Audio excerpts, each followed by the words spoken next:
welcome to the podcast. If you're watching this, I am recording from my other office, other location in Minnesota today. But I had just the most delightful conversation with today's guest, Jenn Shealy and Allison Gangl. They are out of Downingtown area school districts in Pennsylvania. And they're doing amazing, amazing things. I'm telling you, you're going to want to go and check out their social media channels. But today you're going to learn how Jenn was able to actually expand her department. They have 13,000 students. It's actually the sixth largest in Pennsylvania. So she's going to talk about how she's expanded her communications department and how they kind of handle social media in their district. Allison's really going to break down how she was able to grow her Instagram page. She actually increased her followers by over 100% in the first year of her on the job. So we're going to talk about some Instagram strategies. And then you're going to learn a new term to break down content, and it's called the 8 A's. You're going to learn what those A's stand for and how to use that in your storytelling. And then Jenn's going to dive in to a fail, followed by what they learned and some success with their This Is DEI campaign. Great tips all the way to the end, you guys. This is just an amazing episode. So please listen through. It's a little longer, but that's because they had so much to share. So listen in. And if you want to continue to learn from the best of the best, don't miss my Best of Social Media Awards 2024. It's coming up live on May 10th. You can get signed up now. We have hundreds and hundreds of schools that have applied for social media awards. We're going to identify some of the winners and talk through lessons learned on School Communicators Day, which is May 10th. So get signed up. The link is in the show notes right now, and I'll see you on May 10th. But now let's dive in to first this week's K-12 PR tip. All right, today's K-12 PR tip is something that our team has had to deal with a few times in the past few months, and I just thought it would be helpful to talk through when and what to do in regards to social media when a death of a student or a death of a staff member happens. This isn't my normal, like, helpful, radiant tip, but it's very, very practical, and I thought I'd talk about it. So we just recently had a student pass away at one of our schools, and the superintendent's like, well, the parent said it was okay if we put the name out there, should we post that on social media? And so I just said, you know what? Usually what we'll do is if you want to communicate directly to the parents, that's probably best. But maybe we don't need to put that on social media necessarily. Now you may be different, and maybe, helping your community heal with things like that. Maybe you do choose to put something on social media, but you always, number one, need to make sure that you have the family's permission. Okay. Number two, you just want to think about, okay, do we want to put this on? Because if there were other circumstances around a death of a student or staff member, would we put that on social media? And of course, I'm talking, sometimes it's an accident, sometimes it's natural causes, sometimes there is a level of suicide or some other factor. In my 10 years of doing social media, we've had every type of tragedy happen in schools. And so we really have to be careful of what we do on social media. The other thing that's really important to think about is what else is being posted on your page, because it's hard to celebrate your school in a great way when some of your community might be mourning. Now, my conversation just happened on a Thursday with a superintendent, and so we decided, hey, we're not going to post anything new until Monday, so that gave us a few days. So you may want to look at, we call it going dark, or not posting any new content for a few days in respect for a tragedy. But I just wanted to share this. This is something that is bound to happen at some time in your school, and I think it's good to talk about before it happens, of how you're going to handle it within your district. So that is really the tip for today is have a plan, kind of before it happens. Make sure that yes, we will post, no, we won't. Are we going to go dark? Look at your scheduled posts.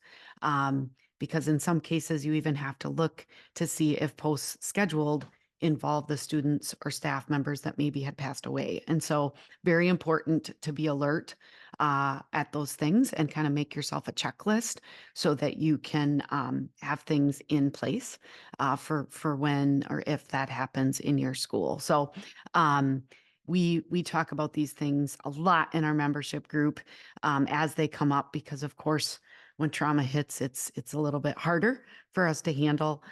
If you're looking for more support in your role, we'd certainly invite you into that community. But now let's jump on to a much happier topic with Jenn and Allison out of Downingtown in Pennsylvania. You are going to learn a lot. Hang on to your seats. Hang on to your chair. I'm not sure, but let's get started. Good morning. Welcome to the podcast. We have Jenn Shealy and Allison Gangl joining us from Downingtown area school districts in Pennsylvania. Good morning, ladies. Good Hi. morning. I am so glad that you both were able to join the podcast today. Why don't you each take time to introduce yourselves, maybe share a little bit about your background and then your role at the school. Jenn, do you want to go first? Sure. Hi, thanks for having me. I am the Director of Communications for Downingtown Area School District. I started here in 2019. Our school district is the sixth largest in Pennsylvania, so we've got about 13,000 students and 16 schools plus a cyber academy. So we're based in Chester County, right outside of Philadelphia. Before I started at Downingtown, I was the Director of Communications at Avongrove School District, which is another district nearby. I've held a variety of roles in the communications department at our local intermediate unit, and I've been in school communications for about 14 years. In terms of my education, I have a master's in communications from Drexel University, and I got my undergrad in actually neuroscience from Pitt. Oh my gosh, we're kind of the same, Jenn. I was a chemistry major. Wow. Yeah, so we got the science background. Maybe that's why we jived so well when we first met. But that's really interesting. And then you got into communications. Did you always want to work in school communications, or how did you end up in schools? Honestly, I think it was just luck. I started, like I said, my undergrad in neuroscience, and I loved learning about it, and I thought it was fascinating, and it was a lot of psychology too. So there is a little bit of ties to Oh, yeah. communications and marketing and what we do. But my senior year in college, I started working in a lab, and I was like, I hate this. I need to be around people. I hate it. So, yeah, I got a job at the Chester County Intermediate Unit, and I had an amazing mentor who really supported me and encouraged me, and I found my love for communications. And I love that what we're doing is to support students and to support the schools. I feel like we're using our power for good in that way. Yeah, absolutely. I completely agree. Well, that is awesome. Yeah, chemistry doesn't really relate too much, except for, getting systems in place and, kind of being methodical. That's what I think I bring a little bit. But I'm like you, I could not work in a lab, need to be around people. All right, Allison, why don't you introduce yourself? Tell us a little bit about your role and your background. Sure. So thank you so much for having us this morning. So my name is Allison Gangl. I am currently the communications manager for Downingtown Area School District. So I have been here since July of 22, so just a little bit over a year and a half. Prior to that, I had over 8 years at Radnor Township School District, which is a smaller school district in Pennsylvania. I served as their communications assistant. It's actually where I grew up. So I kind of went home, but was looking for something just like a little bit more in my next role. So I have over 10 years total in the school PR space. But prior to coming over to education, I actually worked in the hospitality industry.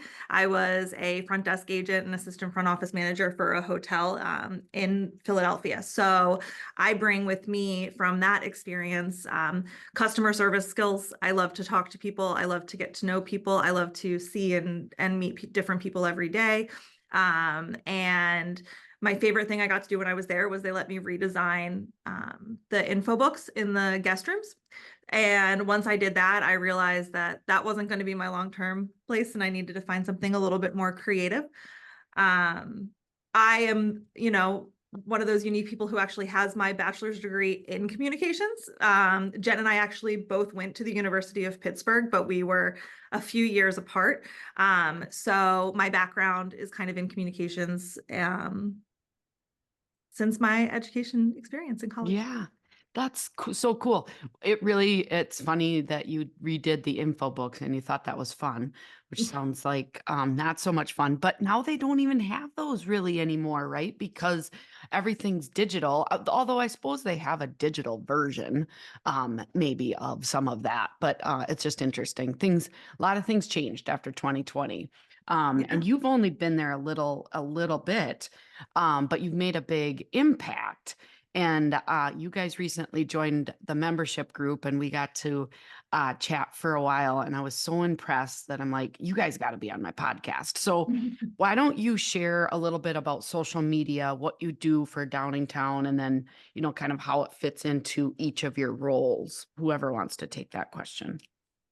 I can start, and then Allison, if you want to hop in. Yep. So my role here at Downingtown is more of like a strategic level role. I deal a lot with district-wide initiatives, crises, communication strategy. So we had been seeing a lot of divide recently in our community. And so what we had purposely tried to focus on is telling more of the day-to-day story and kind of taking back that ownership of the story of what's happening in our districts. And it's great. Allison's a little bit younger than I am, and she came with all of these really strong Instagram skills.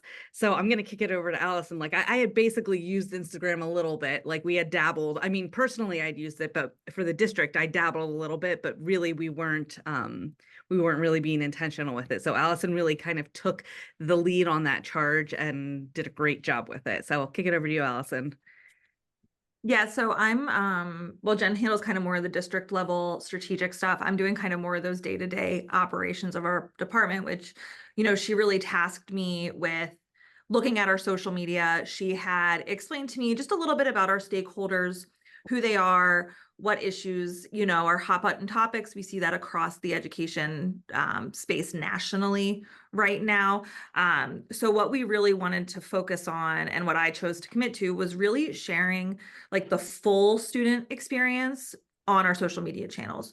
So, not being reactive, like getting out, just really sharing the visual story that our kids are in school. They're happy, they're healthy, they're learning, especially after, everything that happened in 2020, which, it happened. We have to mention it. As tired as everybody is talking about it and how it changed things. I think there was a lot of criticism about what was going on in the schools and that the schools were, on some level directing our students in certain ways. And at the end of the day, like our staff is here to make sure that they're learning and developing and growing the ways that, we want them to be. So anyway, Jenn had really gotten our Facebook off the ground. And we had a really strong Facebook presence. We had an active community, a lot of commenting, a lot of liking, a lot of sharing. But Instagram was just kind of one side of it that we know is a really great place to share visuals with people and to really peel back the curtain and show day-to-day stuff and happy kids. So I kind of really leaned into using that platform. I had some experience from my last district, but I was a support staff member and I didn't really have the opportunity to publish. So I was very excited to kind of be brought on board and have the ability to take the lead. on that and really showcase my skills. I love photography. I like to go out. I like to take pictures. I like to create little videos. I've worked with some really great people that have taught me a lot of the basics just to kind of get me off the ground. And then I look around for a lot of inspiration from other people. So um, I really wanted to lean into using Instagram to use for more than just ads and promotion of our events and holidays, but really to showcase what's going on inside of our walls. So, yeah, and especially with Instagram, we see different platforms reach different audiences. So it was a really great way to kind of connect directly with our students as well, because we do know that Instagram kind of hits those kids a little bit more. We're not quite on the TikTok yet, but we're trying to lean in a little bit with reels and photos and everything and just showcasing what's going on. Okay. Yeah, your photos really stand out. And so we're going to link up your social media channels. Quick question. When you joined in July of 2022, were you the first one in that role, Jen? Were you expanding your department or was she replacing somebody? Like, how's the setup for your school district of 13,000? Is it just you two in your communications department? Well, so when I started in 2019, I was replacing another director, but the title was weird. It was like public information or something like that.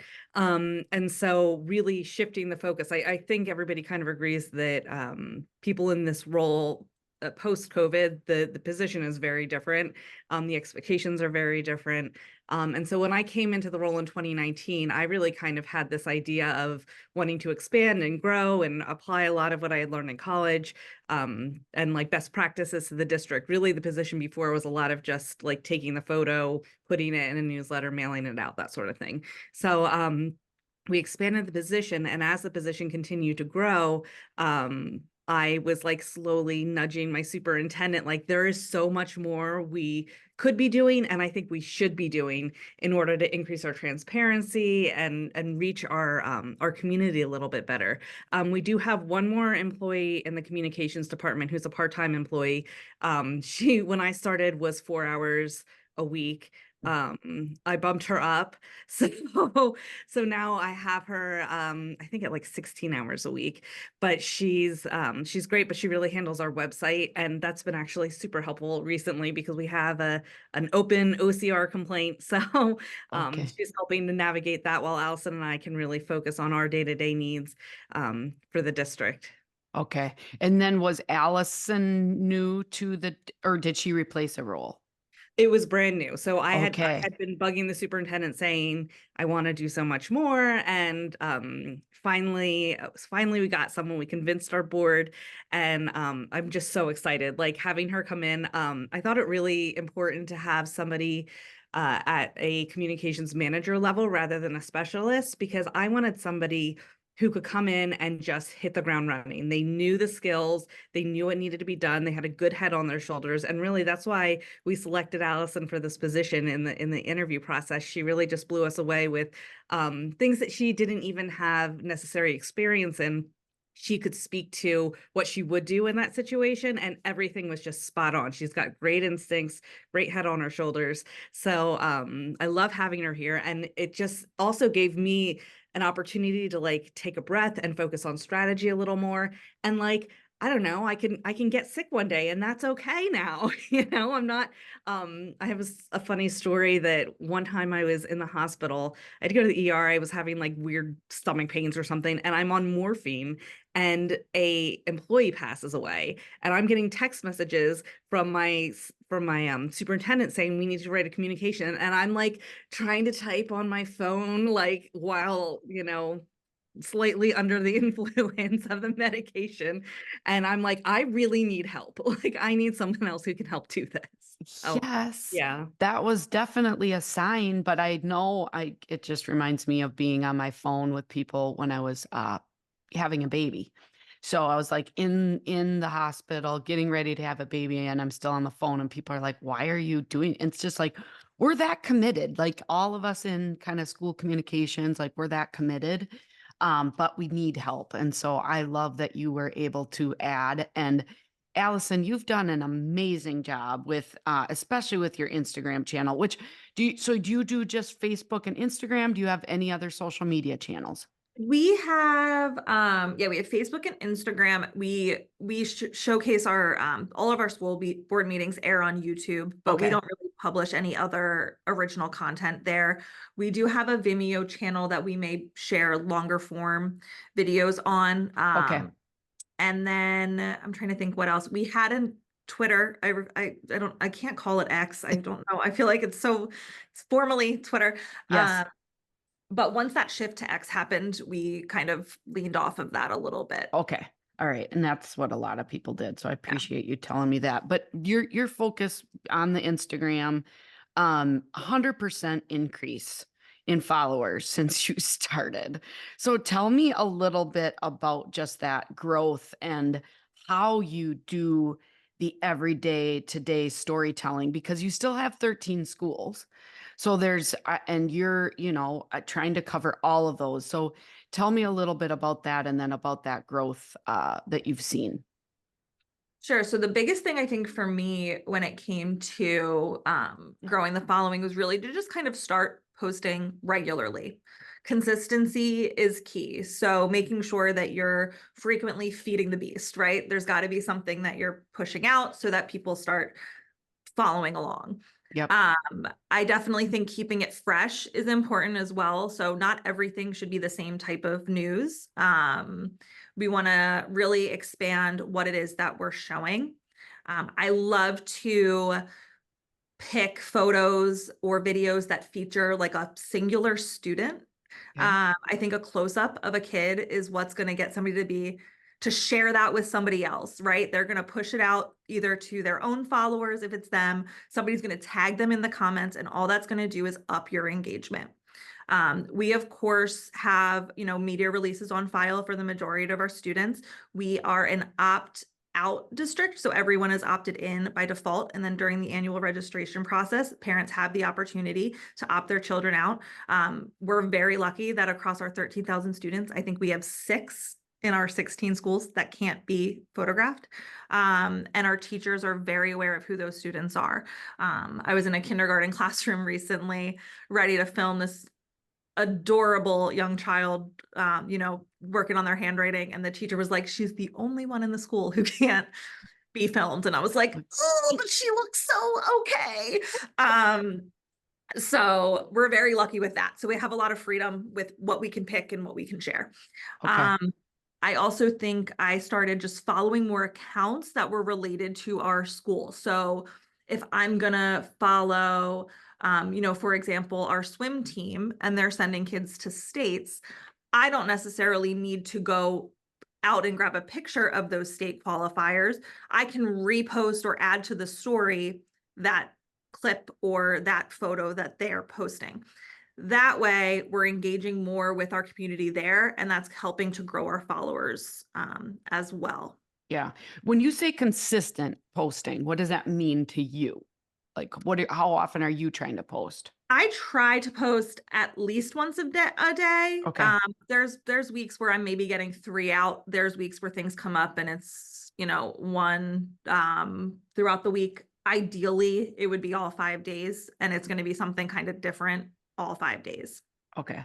But prior to me coming on board, we were posting something for the 4th of July and then nothing else was going until Labor Day. So it was Right. just kind of shrinking that gap between posts to try to continue. Because I check those numbers every day. I check those followers every day. And if I don't post something for 3 days, then I post something, then somebody stops following. So they're like, oh, well, this specific thing I'm not interested in. So they're going to bail. So by keeping them engaged over time, then they're like, oh, what's going to come up today? Right. So I think that the more frequently that you can do it, the better. I do like to let things sit though, to gather some Following momentum. yeah. Yeah. So we try to avoid posting multiple times a day, especially on Instagram if possible. The Okay. Facebook algorithm, as you know, is so different that I could post something 3 days ago and my phone's not going to show it for 3 days, but Jen might get it the second it comes up. So Facebook, I find we can post a little bit more frequently. But on Instagram, I try to limit to once a day if possible. Okay. And I'm sorry, you have 16 schools, not 13. You got 13,000 students, 16 schools. How do you get out to those different schools? How do you feature different things? What's your method to getting content that you're then able to post? Scheduling time to visit. Okay. I try to get out, let's say like once a month to all 16 schools. Okay. I wish I had a special power that I could teleport and go. If I could have any superpower, it would be teleportation. I want to be able to just get everywhere really quickly. Even between the two of us, the first day of school, we struggle to get to all 16 schools. We're Right. running around like crazy. We're also located in an area with a lot of open space. So it takes us 20 minutes to get from school to school sometimes. So try to get out as frequently as we can. Scheduling time to visit, making connections with the people in the buildings, I think is the biggest thing. So for example, if one of our schools has a special guest reader coming in on a Tuesday afternoon, their front office staff is reaching out to me saying, hey, we have this person coming. I can't make it. I can trust that I can say to them, I'm not going to be able to get there, but if you could please take a quick picture with your phone and send it to us, we would love to feature them. Okay. The other thing that's been great about having Allison on board and really pushing out a lot of the photos is that people love seeing themselves, their classrooms, the kids. And that has just also encouraged those relationships. And it really encourages people that, like, if I send something to Allison and Jen, it's going to go up to all of our followers. And that's, I mean, we've got like 18,000 on Instagram or Facebook, and then a little over, was it 2,000? You know the exact number for Instagram. It was 2,227 this morning, I think. Well, we're going to add to that because as people are listening, because I think it's so awesome to be able to look at what other schools are doing and then be able to apply. We call that admire and acquire. And I think, just your photography skills, Allison, and just the way that you take some of those pictures, the fact that you said, hey, focusing on a singular student really resonates well. Sometimes you want to get the whole class, but that doesn't really make as big of an impact as that singular picture. So take a look, follow. You can even get notifications, you guys. Every time Allison posts something new on Downingtown's page, you'd get a little notification to be able to see, and then use that to inspire you for your pages. I love that. Okay, so I don't know, Jen or Allison want to take this question, but when you look at content for your channels, you have this special thing called the 8 A's. What does that stand for? And how do you use that in your stories and in your content? Great. So I will be totally honest, I can't take credit for this idea, but I have, like you said, admired and acquired. So at my last district, I worked with a woman who got kind of absorbed into our communications department, but had spent over 15 years running the TV studio and the news station at our high school. And she had created this idea of the 8 A's for all the features that the kids would do. So it was covering the whole high school student experience. I adapted that and have been using it to kind of help manage our social media accounts here at Downingtown. So each A stands for a different category. Like I had said at the beginning, really showcasing the full student experience, I think, is really important when you're utilizing these channels. So the A's are academics. So something like an everyday class event or activity. So I just posted this morning a group of students at one of our elementary schools making self-portraits in art class. Okay.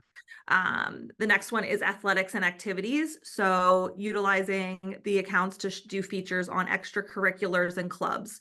So whether that's a state champion swimmer, or if we have our Best Buddies Club is really active with, they do a whole bunch of different, like they do a bocce program and they do meet and greets and buddy partnership events. So making sure to kind of showcase those things that are happening outside of the classroom. Okay. Number 3 is arts. So things like music. So if we have an upcoming concert coming up, or our musicians are selected for like a statewide performance group. Announcements. So just general announcements about things that are happening in the district. The board passed the budget last night. We have a snow day because of everything that came out overnight. The next one's assemblies and events. So we have a really strong diversity, equity, and inclusion program. So we showcase some of the special guests that he brings in and some of the programming that he's doing. So that falls a lot into that assemblies and events category. Achievements. So our students are winning awards, making sure we showcase those. Advertisements, which I'm using advertisements not as us posting on behalf of other organizations, but let's say we're hosting a district-wide strategic planning meeting. We're going to do an ad for that event, or we're having a job fair. We're going to do an ad for that event. So it's more of our internal events that are coming up that maybe are open to our community. Okay. And then lastly, anything, which is anything miscellaneous that maybe doesn't fit into a different category. Okay. So I love yesterday we had a 75-degree day, pop out and go to recess and get some pictures of kids on the playground. It doesn't necessarily fall into any of those other specific categories. So we kind of put that in anything. Okay. And then of course, items can kind of, they can fit in different ones. So you could have somebody that wins an achievement in athletics. So it kind of falls in both, but it just helps me kind of keep an eye on like what type of stuff we're pushing out and also what type of stuff really lands also. Right. Yeah. Athletics is always going to get lots of likes. Mm-hmm. Graduation is always going to get lots of likes. Kindergarten, gonna get lots of likes. So trying to keep a balance of all of that is really nice. And then keeping an eye on those ones that we push out that we think are gonna get a lot of engagement and just seeing, it's always fun to be like, I told you that one was gonna get a lot. But Yeah. it's a good way for me to just kind of stay organized. Do you do it formally or is it just kind of informal that you're kind of looking at it? So the first year when I came on, I had a full Google sheet and I would export all the posts from Meta and I would look at the things and I would code them and say, this was this school and this was this category. And then I reflected back on it at the end of the year just to see how my balance ended up. Like I exported it all into a graph and it ended up being pretty much what we expected. Of course, there's more like in the high schools, that's going to get more. Always we have more, the kids are sending stuff, teachers are sending stuff. There's just more going on, I think, at that level. Mm-hmm. And it ended up being pretty well balanced. Okay. I always want more of the academics stuff. I think more of that everyday stuff really resonates with people. But yeah, we've officially we're kind of following it at the beginning. This past year, I kind of do more of just like a quick little check-in with my account. I love to just look at the 9 grid on that Instagram feed and be like, okay, this is a lot of high school kids. I need something from elementary school, or this is a lot of kids holding certificates. Let's get something candid up there. So really trying to just kind of keep an eye on what's going out. But I'm not keeping as formal of a record of it, but it did really help to get myself started with kind of the frequency and everything. Yeah. It also helps to get a lot of support from our school board members too, because each of them have 1 or 2 schools that are kind of their schools that are in their region. And Allison was really intentional to make sure that even if the school wasn't sending us information, she was then going to go to that school and get some of those photos so that every school was really being highlighted on social media. Right. We have 3 high schools. So we have some that, different leadership has different beliefs on social media as well. So sometimes you just know that I'm gonna hear from this side, so I'm gonna have to make more of an effort over here. So it's just kind of understanding the people that you're working with as well, and having those conversations, and really just trying to kind of slowly get your claws in a little bit. And you're like, it's okay, we can do it. We can do it. I'm gonna show you. It's all gonna be positive. It's gonna be great. Quick clarification on advertisements. You're describing it as advertisements, but you're not necessarily boosting or paying on social media to get those stories out there? No, we Okay. do select every once in a while. Like we currently have an ad running for a job fair, but we that's rarely, maybe 2, 3 times a year, Okay. $50 here or there. It's really was just more of a way to say kind of, yeah, if we're pushing something out that's like a graphic with Right. details about an event. Yeah. Okay. Okay, that makes sense. Now, you mentioned a little bit in your assemblies and events, your DEI campaign. So, you did a hashtag, this is DEI. And Jen, can you tell me a little bit more about that campaign and what that entails? Yeah, so the campaign actually came out of a bit of a failure on our part. So our DEI director started in Downingtown in January of 2021. And yeah, 2021. And he was the first person in the position. It was the first time Downingtown ever had any sort of a diversity, equity, and inclusion position. So really part of my job was telling our community what his job was going to entail. There was a lot of misinformation out there, a lot of confusion about what it was going to be. So he and I kind of put our heads together and we're like, let's just like start with something we think people can get behind. And so we started you know how each month is like a national month of something. So like Black History Month, Women's History Month, etc. So we started with Black History Month, and we would find a notable figure, give some facts about that person, and call it a day. And it was really just a like, we're going to try and share with our community a little bit about what DEI is and who recognizing different people who were important in history, just to start. Well, it didn't go over so well. I think that our community didn't really understand why we were doing that, and understanding and valuing the diversity in our district. So we made one big error, was that we posted for Women's History Month. The first person we posted was Kamala Harris. And so some of the people selected were polarizing, and that some people loved her and some people hated her. 400 and some angry comments later, we're like, okay, we need to stop this. We need to reassess. This is not successful. So we took a step back. And that's really when we decided to focus more on telling people what DEI actually is in the schools, seeing how it's represented in the schools, but then also that idea of reshaping our own narrative and showing people our classrooms as well. So increasing transparency, pulling back the curtain, letting people kind of take a peek into our schools.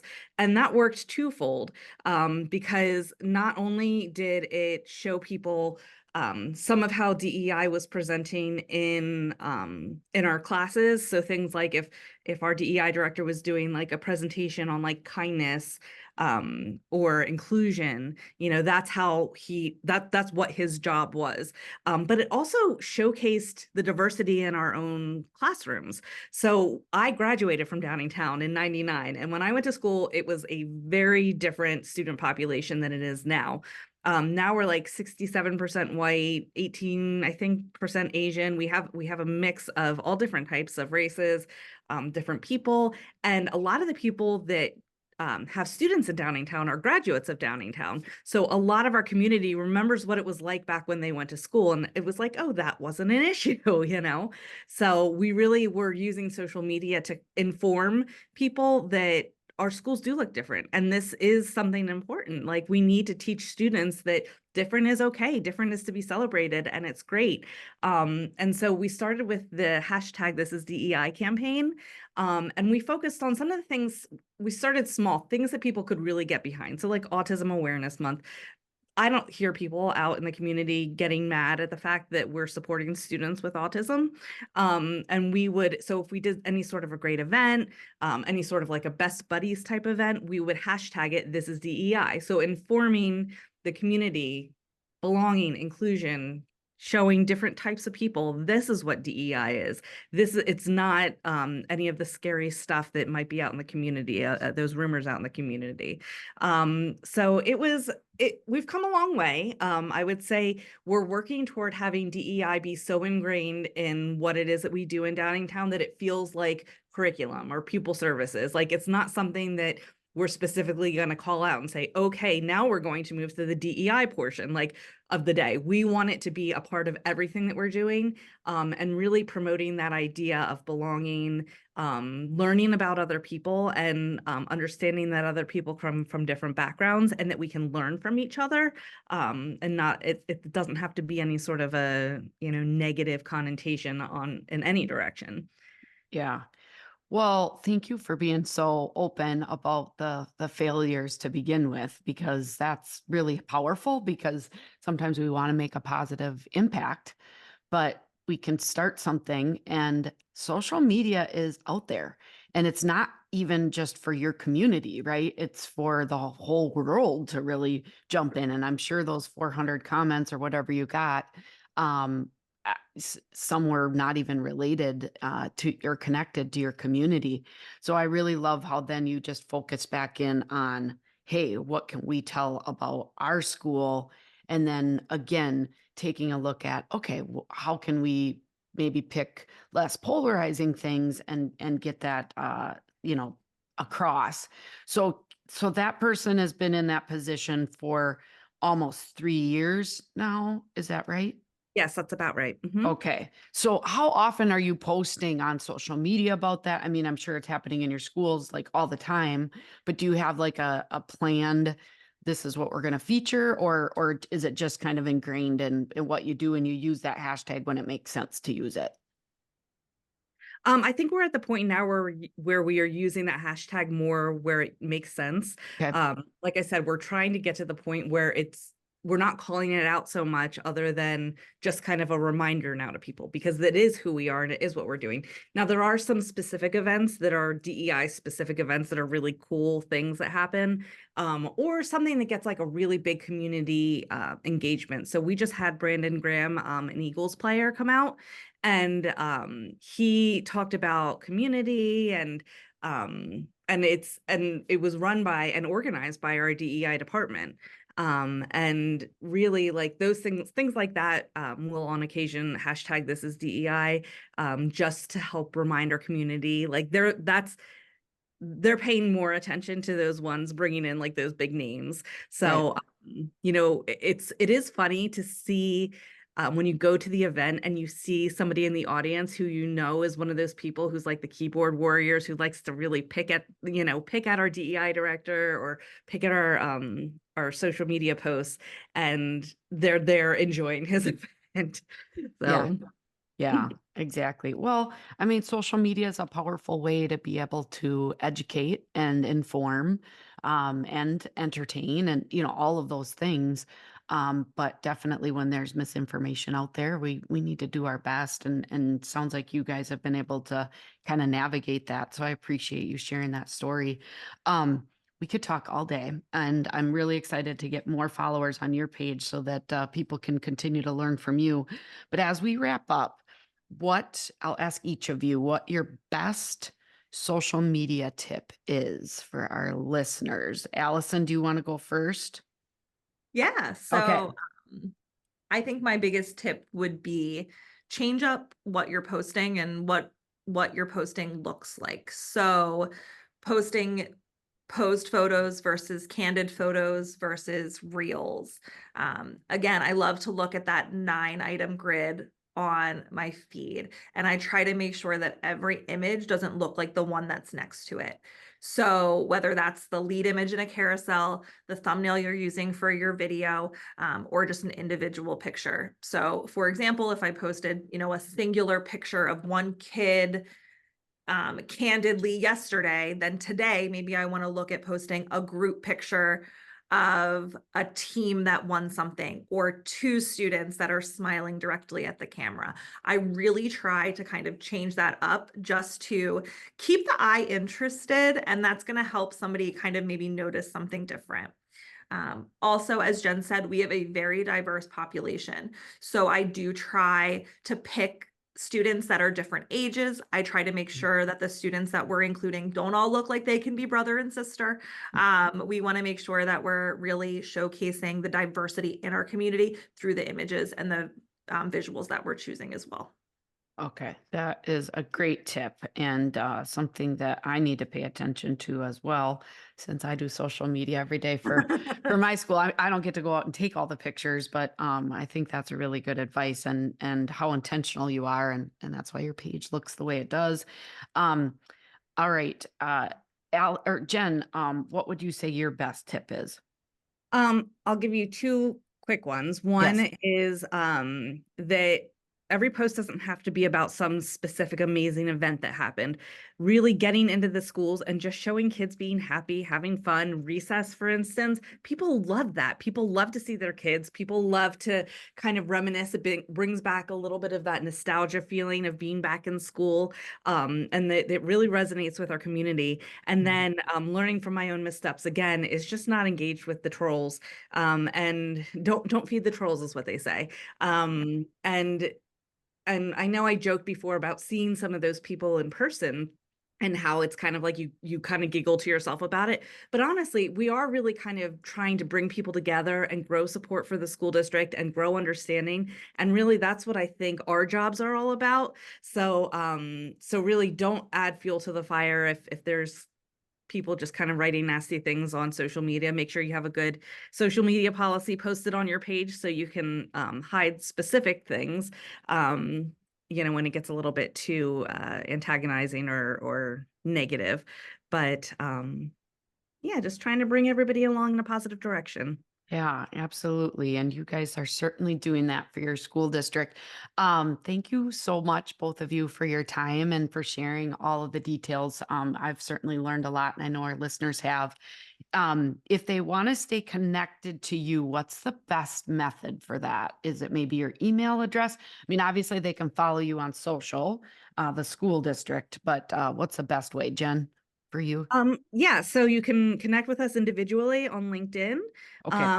And you can also shoot us an email. I don't know, Andrea, if you have a place where you can put something in writing, but our email address is, my email is jshealy@dasd.org, and I'm happy to share, and anyone can admire and acquire anything that I've done. I'm happy to share stuff. So Okay. And we will include your email in the show notes, everybody. So check that out. And then how about you, Allison? LinkedIn and email, maybe? Yeah, LinkedIn and email is great for me as well. I'm going to be agangl@dasd.org. So AGANGL at DASD, Downingtown Area School District. Okay. Awesome. Well, reach out to these ladies. Like I said, we had our first little chat. We're talking through some of their pages, and I was just like, sometimes people ask, "Oh, hey, how about some feedback?" And I'm like, "This is awesome. This is awesome. Wow, this is incredible." And so great job. Jen, I'm so proud and happy that you've been able to add to your team and add somebody like Allison. Allison, you're doing an outstanding job. So keep up the great work. And thanks for also sharing in our little membership community. We appreciate learning and growing with you. So thanks everybody for listening to another podcast. We'll be back with another amazing guest next week. And until then, you guys keep telling those stories and change up those, change up the grid a little bit. Take a look at that. Take those tips. Thanks, ladies. Bye-bye. Thank you. thank you.